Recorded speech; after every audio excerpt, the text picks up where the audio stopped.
इस कहानी की शुरुआत में हमें एक लेबोरेटरी को दिखाया जाता है जहां दो पुलिस ऑफिसर काम करते हैं। यहाँ पर दो कैदी भी थे, जिनमें से एक कैदी का नाम विक्टर था और दूसरे कैदी का नाम कैरेंज था। इनमें से एक कैदी जिसका नाम विक्टर है उसकी उम्र 40 साल है और कैरेंज की उम्र 32 साल थी। इनमें से विक्टर बहुत खतरनाक था और वो 100 से भी ऊपर तक मर्डर्स कर चुका था। विक्टर को इस जेल में आए हुए 10 साल हो गए थे और कैरेंज को यहाँ पर आए हुए 1 महीना ही हुआ था। ये दोनों पुलिस ऑफिसर्स में से सोप इनका बॉस है और ये लड़की सोप की असिस्टेंट है और इसका नाम सोफिया पैटल था। सोफिया पैटल ने आज ही इस लेबोरेटरी में ज्वाइन किया था। के बाद सोप कैरेंज से बात करता है। कैरेंज बहुत ही अच्छा था, इसलिए सोप इससे काफी देर तक बातें करता रहता है। के बाद हमें 1 साल बाद का सीन दिखाया जाता है जहां सोप और सोफिया दोनों आपस में साथ रहने की वजह से बहुत अच्छे दोस्त बन चुके थे। सोफिया सोप को कहती है कि वो इस दुनिया में बिल्कुल अकेली है और उसके माँ बाप बचपन में ही मर चुके थे और सोफिया ने सरकारी तालीम हासिल की है। फिर सोप उसको अपने बारे में बताता है कि उसके साथ इसकी बीवी थी और वो 5 साल पहले कैंसर की बीमारी की वजह से मर गई थी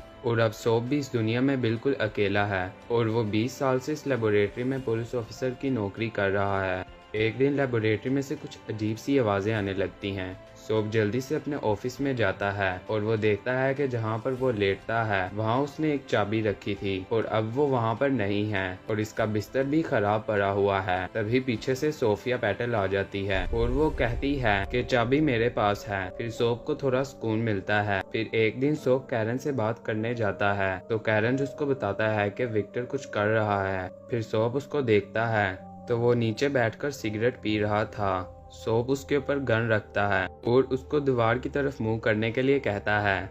फिर सोप देखता है कि विक्टर के हाथ से खून बह रहा है और इसने अपनी जान लेने की कोशिश की है। फिर सोप उससे पूछता है कि ये तुमने क्यों किया, मुझे बोलो, मैं तुम्हें अभी गोली मार देता हूँ। फिर इसके साथ का दूसरा कैदी कैरेंज कहता है कि ये एक दिन भाग जाएगा और हम सबको मार देगा, ये बहुत खतरनाक है, इसको अभी मार दो। लेकिन ये विक्टर को नहीं मारता और उसकी जेल का दरवाजा बंद कर देता है क्योंकि सोप ने इसको अगर मार दिया तो सोप को इसका फाइन भरना पड़ेगा जो कि $10,000 है और इसी वजह से सोप इसको नहीं मारता। फिर कैरेंज बोलता है कि ये बहुत खतरनाक हंटर किलर है और एक दिन जेल से बाहर निकलकर हम सबको मार देगा। ये हंटर वाकई ही बहुत बड़ा किलर था और कैरेंज इसके बारे में कुछ तो जानता था। फिर सोप और सोफिया यहाँ पर आते हैं और वो इस हंटर से बहुत ही डरे हुए थे। सोफिया कहती है कि ये कुछ नहीं कर सकता, तुम डरो मत। लेकिन सोप इस हंटर किलर की असलियत जानता था और वो इससे बहुत डरता था। फिर एक दिन कैरेंज को बहुत जोर का वॉशरूम आया था और वो विक्टर से टिश्यू मांगता है। फिर कैरेंज वो पट्टी पकड़ लेता है लेकिन वो पट्टी अंदर नहीं आती। फिर कैरेंज उसको दोबारा ऊपर करके एक सुराख से पकड़ लेता है। फिर कैरन नीचे बैठकर वॉशरूम करता है। इन दोनों का खाना पीना और वॉशरूम सभी इन दोनों की जेल के अंदर था क्योंकि ये दोनों छोटे मोटे मुजरिम नहीं थे। विक्टर ने 100 और कैरन ने 99 कत्ल किए थे और कैरन ने ये कत्ल एक माफिया गैंग के साथ मिलकर किए थे, लेकिन विक्टर ने ये कत्ल एक एक को पकड़कर जान से मारा था। फिर एक दिन सोप और सोफिया आपस में बातें कर रहे थे और सोफिया की नीयत बदल जाती है और वो सोप से उस जॉब को छोड़ने के लिए कहती है क्योंकि यहाँ पर हर वक्त अंधेरा और खामोशी होती थी, इसलिए सोफिया यहाँ पर रह रह कर बोर हो चुकी थी। फिर सोप कहता है कि तुम ऐसा नहीं कर सकती क्योंकि हम दोनों बहुत देर तक एक साथ रहे हैं और हम दोनों बहुत ही अच्छे दोस्त हैं। फिर सोफिया कहती है कि तुम्हारा क्या है, तुम्हारे पास नया दोस्त आ जाएगा और तुम उसके साथ रह लेना। सोफिया इस जॉब को छोड़ने का इरादा बहुत पहले से ही बना चुकी थी और वो बहुत बोर हो गई थी। फिर जैक कहता है कि जैसी तुम्हारी मर्जी, तुम चाहो तो ये जॉब छोड़ भी सकती हो। लेकिन तभी लाइट चली जाती है और यहाँ पर लाल रंग की लाइट जलना शुरू हो जाती है और फिर ये कैदी इस जेल से भागने का मौका ढूंढते हैं और कैरेंज दीवार की तरफ से कोई रास्ता ढूंढता है और तभी विक्टर बाहर देखता है और जो कांच इसने अपने हाथ में घोंपा था वो बाहर निकालता है और दरवाज़ा खोल देता है और फिर इसी तरह कैरेंज का दरवाज़ा खोलता है और खामोशी से कैरेंज के पास आता है और फिर एक खंजर से उसका गला काट देता है और बेचारा कैरेंज के साथ बहुत जुल्म होता है और वो किलर इसको बहुत बुरी तरह मार देता है। इसके बाद सोप और सोफिया दोनों जब यहाँ आते हैं तो जेल का दरवाजा खुला हुआ देखते हैं, लेकिन तब तक यहाँ से विक्टर चला गया था। लाइट भी गई हुई थी और ये दोनों सारी जगह विक्टर को ढूंढते हैं, लेकिन वो इनको कहीं नहीं मिलता। और ये लोग देखते हैं कि कैरेंस भी अब मर चुका है। ये दोनों बहुत डर चुके थे। सोफिया बोलती है कि हम दोनों साथ साथ ही रहेंगे, वरना विक्टर इन्हें भी मार देगा। और अब ये दोनों गन इकट्ठी करते हैं। सोफिया कहती है कि डरने की जरूरत नहीं है, हम दोनों के पास ही गन है और वो हमारे सामने आएगा और हम उसको शूट कर देंगे। लेकिन सोप कहता है कि वो आम इंसान नहीं है, बल्कि ये एक प्रोफेशनल किलर है और वो हमारे पास नहीं आएगा, बल्कि हम उसके पास मरने के लिए जाएंगे। फिर सोप अपनी गन रिलोड करता है और बहुत ध्यान से हर जगह चेक करता है। और इसके बाद सोप और ये सोफिया विक्टर को हर जगह ढूंढते हैं, लेकिन विक्टर इनको कहीं नहीं मिलता। और फिर इसके बाद हमें विक्टर को दिखाया जाता है, जो बेफिक्र इस जेल के अंदर ही घूम रहा था। फिर ये दोनों बारी बारी जेल का हर कमरा चेक करते हैं, लेकिन विक्टर इनको कहीं नहीं मिलता। इसके बाद हमें विक्टर को दिखाया जाता है, जो अपना चाकू निकालकर इनको ढूंढ रहा था। फिर सोप और सोफिया जेल के सारे कमरे चेक कर लेते हैं, लेकिन विक्टर इन्हें कहीं नहीं मिलता, क्योंकि विक्टर इनके पीछे पीछे ही जा रहा था, जहां से सोप और सोफिया गुजर चुके थे। इसके बाद सोप विक्टर को ढूंढ रहा था और तभी सोप डरकर एक चूहे को मार देता है और सोफिया भी डर जाती है और उसको लगता है कि विक्टर सच्ची में वहां पर आ गया है। फिर तभी विक्टर सच्ची में वहां पर आ जाता है और वो सोप को गले से पकड़कर मारने की कोशिश करता है, लेकिन सोप उसको धीका देता है और वो टेबल के नीचे गिर जाता है। फिर सोफिया उसके ऊपर शॉटगन चलाती है, लेकिन तभी वो गन रिलोड मांगती है और विक्टर फिर से बचकर भाग जाता है। फिर सोफिया जल्दी से अपनी दूसरी गन निकालती है और फिर अकेली ही उसको हर जगह ढूंढती है, लेकिन वो उसको कहीं नहीं मिलता। और फिर सोप भी वहां पर आ जाता है और फिर सोप सोफिया से कहता है कि वो अब इतनी आसानी से नहीं मिलने वाला, क्योंकि वो बहुत शातिर है और वो फिर से इनके ऊपर हमला करेगा। और अब सोप और सोफिया को कुछ अजीब सी आवाजें आने लगती हैं। सोप कहता है कि अब मैं इसको नहीं छोड़ूंगा। फिर सोफिया कहती है उसको मिलने तो दो, फिर हम दोनों उसको नहीं छोड़ेंगे। और फिर सोप कहता है कि मैं अपनी गन की सारी गोलियां उसके जिस्म के अंदर भून दूंगा। फिर सोप कंट्रोलर रूम में आता है और देखता है कि बिजली कितनी देर में आएगी, लेकिन बिजली आने में अभी पूरे 5 घंटे पड़े हुए थे।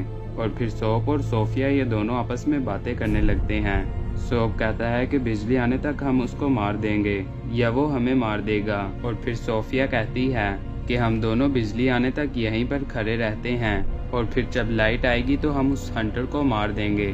फिर सोप कहता है कि अगर हम यहीं खड़े रहे तो लाइट आने से पहले हंटर हमें मार देगा, इसलिए बेहतर होगा कि हम अपनी गन रिलोड रखें और उसको लाइट आने से पहले ही मार दें। फिर सोफिया वॉशरूम में जाती है और इसके बाद ये दोनों उस हंटर को ढूंढना शुरू करते हैं। और फिर ये दोनों एक रूम में जाते हैं, लेकिन विक्टर इनको वहाँ पर भी नहीं मिलता। लेकिन तभी इनको एक आवाज़ आती है और सोफिया बाहर जाने लगी थी, लेकिन सोप उसको बाहर जाने से मना करता है और कहता है कि अगर हम साथ रहेंगे तो सेफ रहेंगे और वो हंटर हमें कुछ भी नहीं कर सकता। और सोफिया से कहता है कि तुम मेरे पास रहकर ही चेक करो और दूर मत जाओ, ये ना हो कि वो हमें भी मार दे।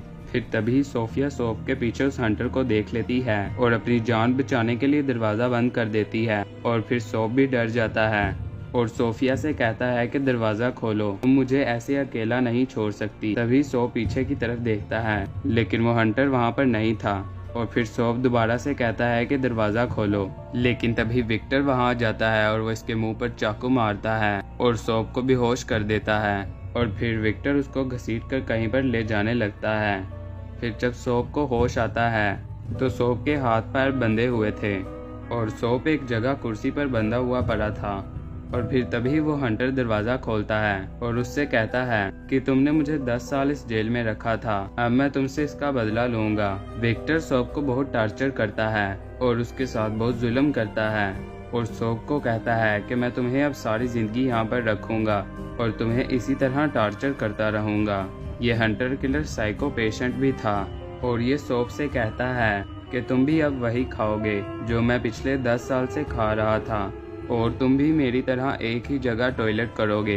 ये सुनकर सोप बहुत डर जाता है और फिर विक्टर सोप से कहता है अपने दोस्त को मेरे पास बुलाओ वरना मैं तुम्हें मार दूंगा। फिर सोप कहता है कि मैं अपने दोस्त को किस तरह बुलाऊं, वो तो मेरे से बहुत दूर है, शायद वो भाग भी गया हो। विक्टर कहता है कि वो कहीं पर नहीं भागा बल्कि वो यहीं पर आसपास ही है, तुम बस उसको आवाज दो। फिर सोप सोफिया को आवाज देता है और उसका नाम लेकर पुकारता है। फिर ये हंटर कमरे से बाहर जाकर देखता है तो सोफिया वहाँ पर आ चुकी थी। फिर ये सोफिया के गले पर चाकू रखकर उसको मारने की धमकी देता है। फिर सोप विक्टर से माफी मांगता है और कहता है कि मुझे माफ कर दो, मेरे से गलती हो गई थी। लेकिन विक्टर के दिमाग में कुछ और ही चल रहा था और वो सोफिया से कहता है कि तुम्हारे पास दो चॉइस हैं, ऑप्शन 1 के तुम मेरा साथ दो और ऑप्शन 2 के तुम सोप का साथ दो। फिर सोफिया एक सेकंड नहीं लगाती ऑप्शन 1 को हाँ करने में और जल्दी से हाँ कर देती है और फिर विक्टर का साथ देने लगती है और सोप के साथ अपनी पुरानी दोस्ती और गुजरा हुआ टाइम सब कुछ भूल जाती है और फिर सोप को बहुत बुरी तरह टॉर्चर करती है और सोप को कहती है कि मैं तुम्हारी कोई दोस्त नहीं बल्कि अब मैं हंटर की साथी हूँ और तुम्हारी दुश्मन। सोफिया ये नाटक उस हंटर से अपनी जान बचाने के लिए कर रही थी। सोफिया ये सब एक्टिंग कर रही थी और वो इस हंटर से अपनी जान बचाना चाहती थी, इसलिए वो ये सब नाटक खेलती है और हंटर का दिल जीत लेती है। फिर हंटर ये देखकर बहुत खुश होता है और सोप को सोफिया पर बहुत गुस्सा चढ़ता है और ये हंटर पीछे आराम से खड़ा होकर इन दोनों की लड़ाई के नज़ारे ले रहा था और ये बहुत बेफिक्र चुपचाप आराम से दीवार के साथ टेक लगाकर खड़ा हुआ था। लेकिन तभी सोप के दिमाग में एक ख्याल आता है और वो सोचता है कि सोफिया उस हंटर को अभी मार भी सकती है क्योंकि वो हंटर आराम से चुपचाप खड़ा था और उसको अब सोफिया पर पूरा भरोसा था कि वो मेरा साथ दे रही है।